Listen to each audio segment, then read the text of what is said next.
आज हम height and distance का सेकंड प्रॉब्लम सॉल्व करेंगे और ये प्रॉब्लम आप सब एग्ज़ाम में बोर्ड एग्ज़ाम में ज़्यादातर देखिएगा कि आएगा ही।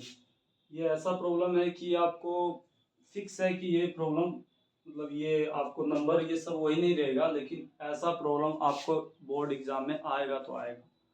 ये प्रॉब्लम है कि आपको दिया जाता है कि एक पेड़ दे दिया जाता है, उसको क्या कर दिया जाता है, आंधी से टूट गया है और टूटने के बाद आपको बोला जाएगा कि जहाँ पे उसका शिखर छू रहा है और जहाँ पे पेड़ का जड़ है उसके बीच का डिस्टेंस बताइए। या तो आपको पूछेगा कि पहले जो पेड़ टूटने के पहले वो कितना लंबा था, ये सब बताया जाएगा। या तो आपको पूछा जाएगा कि पेड़ और जो टूटा हुआ भाग है, पेड़ पेड़ टूट जो खड़ा हुआ पेड़ है और टूटा हुआ भाग जो बना रहा है उसके बीच का एंगल आपको पूछ दिया जाएगा, ठीक है ना। तो इसमें बहुत सारा क्वेश्चन बन सकता है, इसीलिए इस क्वेश्चन को आज मैंने लिया है और इस क्वेश्चन को हम आज बारीकी से एकदम सॉल्व करेंगे, ठीक है ना। तो चलिए ठीक है, स्टार्ट करते हैं इस क्वेश्चन को। सबसे पहले हम इस क्वेश्चन को पढ़ते हैं। क्या लिखा है, आंधी आने से पेड़ टूटकर टूटा हुआ भाग इस तरह मुड़ जाता है। पहले पेड़ खड़ा हुआ था, ऐसे पेड़ था, मैं तो बनाता हूँ फिगर। पेड़ ऐसे था, ठीक है ना, पेड़ ऐसे था, बट आंधी आया। आंधी आने के बाद ये क्या हो गया, पेड़ मान लीजिए यहाँ से ये पेड़ और लंबा था, ये क्वेश्चन जब जाएगा इसीलिए, ठीक है ना। आंधी आया, मान लीजिए पेड़ यहाँ से टूटा, कहाँ से टूटा, यहाँ से टूटा, तो ये वाला भाग ये यहाँ से टूटा। जैसे मैं आपको एक लाइव प्रैक्टिकल करवाता हूँ, लाइव प्रैक्टिकल, सॉरी,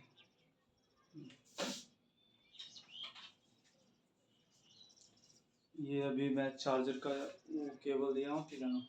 ये मान लीजिए पेड़ है, ठीक है ना, ये पेड़ पहले खड़ा है। अब मान लीजिए यहाँ से आंधी आकर ऐसे टूट जाता है, तो ये भाग ऐसे टूट जाएगा कि नहीं, ऐसे ऐसे हो जाएगा, ऐसे हो जाएगा।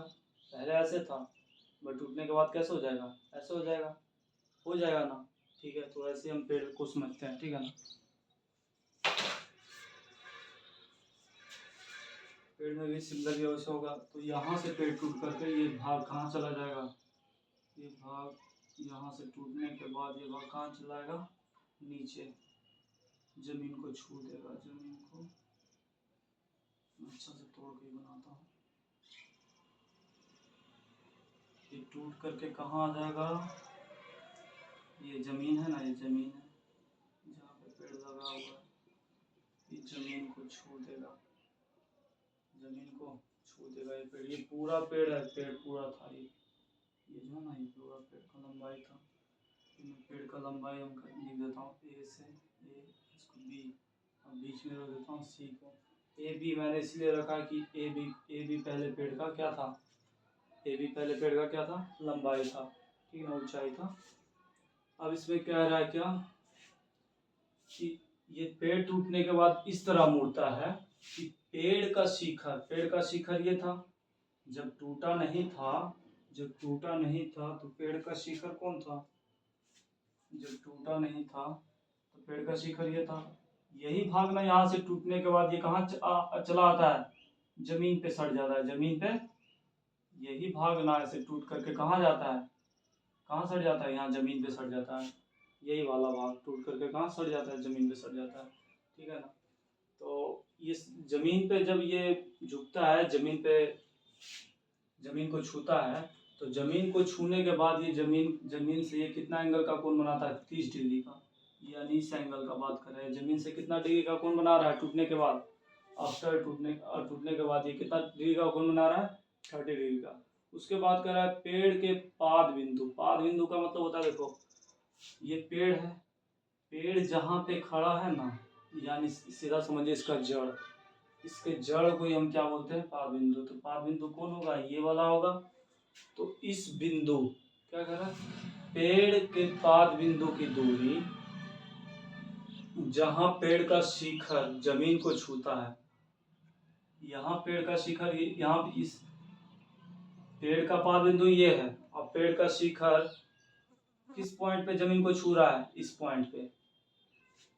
अच्छा से समझिए क्वेश्चन को, पेड़ का पाद बिंदु ये है। और क्या कह रहा है, जहाँ पेड़ का शिखर कहाँ जमीन को छूता है, पेड़ का शिखर जमीन को यहाँ पे छू रहा है, यहाँ पे छू रहा है कि नहीं, देखिए तो टूट करके कहाँ छू रहा है, यहाँ पे, और यहाँ पे पेड़ का क्या है, फालिंग। कह रहा है ये दोनों के बीच का दूरी जो है ना आपको 8 मीटर दे दिया गया, यानी इस दोनों का बीच का दूरी कितना दे दिया गया आपको, 8 मीटर दे दिया गया, ठीक है ना, 8 मीटर दे दिया गया। अब कह रहा है कि पेड़ की ऊंचाई ज्ञात कीजिए, पेड़ की ऊंचाई, पेड़ की ऊंचाई यानी देखिए टूटने के बाद पेड़ का ऊंचाई यही ना है, अब भी ना इतना ये पेड़ खड़ा, लेकिन पहले कितना था, क्या थी, पेड़ की ऊंचाई पहले क्या थी, अब भी तो इतना है, लेकिन पहले क्या था, यहाँ से फिर यहाँ, यानी ये भी लेंथ हमको फाइंड करना है और ये भी लेंथ फाइंड करना है, फिर दोनों को क्या कर देना है, ऐड कर देना है, तब हमको पेड़ का ऊंचाई मिलेगा, ठीक है। अब इसको हम देखते हैं इसको कैसे बनाया जाएगा। सबसे पहले देखिए 30 डिग्री का एंगल हमको दिया है, तो आप क्या कर सकते हैं, जब आपको एंगल और एक भुजा दे दे तो आप क्या कर सकते हैं, दूसरा कोई भुजा आप निकाल सकते हैं, या तो आप ये भुजा भी निकाल सकते हैं या तो ये भुजा भी आप निकाल सकते हैं। चलिए मैं यही भुजा निकालता हूँ, या तो चलिए ये भुजा निकालता हूँ, ठीक है ना। ये उस टाइम मैंने आपको 10 का फॉर्मूला लगाया था, तो इस बार 10 का नहीं लगाऊंगा, 10 का आप भी सोचेगा कि बार बार 10 का ही लगा रहे हैं फॉर्मूला। चलिए इस बार मैं पहले ये वाला निकालता, इसको एच बोलेंगे, इसको पी बोलेंगे, इसको क्या बोलेंगे, बी बोलेंगे, ठीक है ना। तो एच बराबर निकालता हूँ, बात किसका किसका रहा, इस तरह का क्वेश्चन में हाइट एंड डिस्टेंस या ट्रिगोनोमेट्री, इस तरह का क्वेश्चन में आपको सीधा देखना है कि बात कौन कौन भुजा का कर रहा है। बात यहाँ पे अब इसको हम छोड़ रहे हैं, अभी बात कर रहे हैं बी का और एच का, तो बी और एच आपको इस फार्मूला में देखने को मिलेगा, cos theta and sec theta. Cos theta होता है बी बटा एच और इसका जस्ट अपोजिट एच बटा बी होता है। तो या तो आप इस फार्मूला से चल सकते हैं या तो आप इस फार्मूला से चल रहे, चलिए मैं ऊपर वाले फार्मूला से चलता हूँ, ज़्यादा थोड़ा आपको भी आसान लगेगा, ठीक है ना। cos थीटा, cos थीटा के जगह हम cos थीटा और थीटा के जगह हम क्या लिखेंगे 30 डिग्री। बी का मान हमको दे दिया गया है 8 है। ये पी मैंने कैसे लिखा, ये मैं बहुत इससे पहले मैं बार बार बता चुका हूँ कि थीटा के जस्ट सामने कितना कौन होता है, पी होता है, ठीक है ना। और थीटा के जो नीचे होता है, थीटा के नीचे जो होता है वो क्या होता है, बी होता है। तो 8 है, एच तो मैं नहीं जानता, तो एच को ऐसे रहने देते हैं। यहाँ से देखिए cos थीटा है, cos 30 डिग्री है, ठीक है ना। cos 30 डिग्री का मान क्या होता है, cos 30 डिग्री का मान जो होता है √3/2।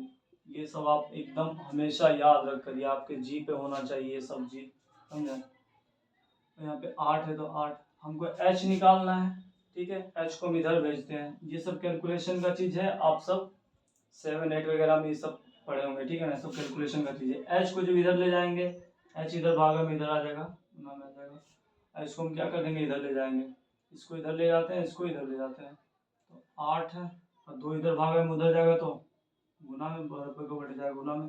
और √3 इधर क्या था, बराबर के ऊपर, सॉरी बराबर के इस साइड जो था ये क्या था, नॉमिनेटर में था, और जब उस साइड जाएगा तो कहाँ चल जाएगा, डिनोमिनेटर में। तो यहाँ पे इसका निकालेंगे तो कितना हो जाएगा, ये 16/√3। ये आपको समझ में आया होगा, 16/√3। इसका जब हर का परिमेयकरण अगर हमको करना है तो वो भी कर सकते हैं, बाकी अभी इतना ही रहने देते हैं, इसके आगे चलते हैं, ठीक है ना। इसके आगे चलते हैं हम, अभी हमको पेड़ का ऊंचाई मालूम पड़ा है, अभी सिर्फ हमको इसका मालूम पड़ा, जो टूटा हुआ भाग है ना उसका लंबाई सिर्फ मालूम पड़ा। टूटा हुआ भाग का लंबाई अगर पूछता तो यहाँ पे यहीं पे मेरा क्या हो जाता है, आंसर हो जाता है। लेकिन वो क्या पूछा है कि पेड़ की ऊंचाई पहले क्या थी, ठीक है ना। तो अभी ये वाला टूटा हुआ पोर्शन का भाग हमको निकल गया है, अब निकालना हमको ये, ठीक है। चलिए तो इस भाग को हम साइड कर देते हैं, या तो आपको निकालना ये है, तो इसको तो आप लीजिएगा ही, इसको तो आप काउंट कीजिएगा, या तो आप इसको काउंट कीजिए या तो आप इसको काउंट कीजिए। अगर किसी भुजा को आपको निकालना है, अगर किसी भुजा को निकालना है आपको, तो वहाँ पे आप एंगल एक लेते हैं, एक एंगल लेते हैं और एक क्या लेते हैं, भुजा लेते हैं। तो ये वाला भुजा तो आपको काउंट करना ही करना है, क्योंकि ये हम आपको क्या करना है, निकालना है। अब या तो आप इस भुजा को ले सकते हैं या तो आप इस भुजा को ले सकते हैं। चलिए मैं इसी को लेता हूँ, नहीं चलिए इसी को लेता हूँ, ठीक है ना। आपका मन इसी को लेता हूँ, ठीक है। इसको अभी नेगलेक्ट करके चलता हूँ। यहाँ तक आप सबको समझ में आया होगा, आप स्क्रीनशॉट कर सकते हैं।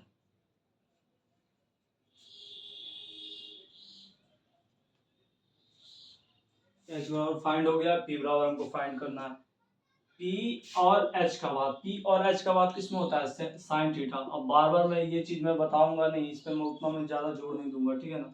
साइन थीटा का मान जो होता है पी बटा एच होता है, और कोसेक थीटा का मान होता है एच बटा पी होता है। तो आप दोनों में से कोई भी एक लगा सकते हैं। मैं साइन थीटा लगाता हूँ, और साइन थीटा, थीटा का मान कितना दिया हुआ है आपको, 30 डिग्री। पी का मान कितना दिया गया नहीं हमको पता, पी का मान तो हमको फाइंड करना है। एच का मान कितना दिया है, 16√3, ये मेन बटा है, ठीक है। अब यहाँ से साइन थीटा, साइन 30 का मान जो होता है, साइन 30 का मान कितना होता है, साइन 30 का मान जो होता है वो हाफ होता है। साइन 30 का मान हाफ होता है। यहाँ से पी, ये जब मेन बटा के ऊपर जाएगा, मेन बटा के ऊपर जाएगा तो ये दोनों क्या हो जाएगा, ये नीचे था तो ये कहाँ चल जाएगा ऊपर, ये ऊपर था ये कहाँ चल जाएगा नीचे, तो ये ऐसे हो जाएगा, ठीक है। अब यहाँ से हमको पी फाइंड करना है। पी बराबर हम क्या लिख सकते हैं, 16 इधर है, 16 की साइड कर देंगे, और √3 इधर गुना में इधर आएगा तो भागा में, इधर क्या आ जाएगा 16/2 था 2, और ये √3 था इधर किसमें गुना में उधर था, उधर आएगा तो भागा में, 2 से ही 8 हो जाएगा, यानी कितना आ जाएगा 8/√3। हमको पी का मान भी निकल गया, एच का मान भी निकल गया, पी का मान भी निकल गया और एच का मान भी निकल गया। अब यहाँ से हमको पेड़ का ऊंचाई निकालना है, पेड़ का ऊंचाई ना निकालना है, पेड़ का ऊंचाई, पेड़ का ऊंचाई आपको क्या दिख रहा है, पेड़ का ऊंचाई क्या था, पी था और प्लस एच था, पी था और प्लस एच था। तो आप यहाँ पे लिखिएगा पेड़ का ऊंचाई क्या था, पी प्लस एच था। अब पी का मान भी मैं फाइंड कर चुका हूँ, एच का मान भी मैं फाइंड कर चुका हूँ।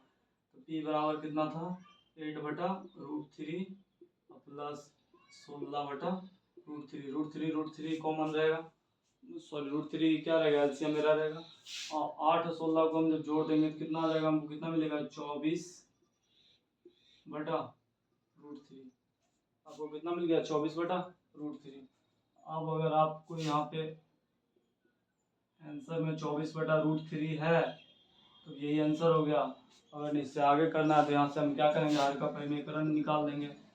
आर का परिमीकरण आप निकालने जानते होंगे। देखिए 24/√3, यहाँ √3 ऊपर में गुना कर देंगे, नीचे भी √3 गुना कर देंगे, क्या जाएगा ये 24/24 बटा में √3 इंटू √3, 3 से काटेंगे कितना हो जाएगा, 24, यानी इसको हम क्या लिखते हैं 8√3। अगर आपको क्वेश्चन में √3 का वैल्यू अगर दिया हुआ है तो आप यहाँ पे √3 का वैल्यू रख करके 8 इंटू जो √3 का वैल्यू दिया हुआ है वो आप मल्टीप्लाई कर सकते हैं। बट अगर नहीं दिया है तो यही क्या हो जाएगा, आपका आंसर हो जाएगा। आई होप ये वीडियो आपको पसंद आया होगा और ये क्वेश्चन भी आपको समझ में आया होगा। Thank you for watching my video.